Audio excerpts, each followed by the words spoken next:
สวัสดีจ้าสวัสดีท่านผู้ชมทุกท่านนี่เป็นผลการออกรางวัลหวยฮานอย VIP ประจำวันที่19มิถุนายน2569รางวัลเลข2ตัวรางเลขที่ออก9898รางวัลเลข5ตัวรางเลขที่ออก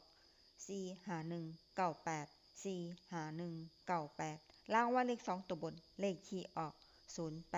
0808รางวัลเลข3ตัวบนเลขที่ออก80808รางวัลเลข5ตัวเลขที่ออก32808 32808นี่ก็เป็นผลออกวันหวยฮานอย VIP ประจำวันที่19มิถุนายน2569ขอให้โชคดีมีชัยถูกหวยฮานอย VIP ได้รับเงินกันทุกคนด้วยจ้าฝากไว้ได้จากSubscribeกดติดตามและเป็นกำลังใจ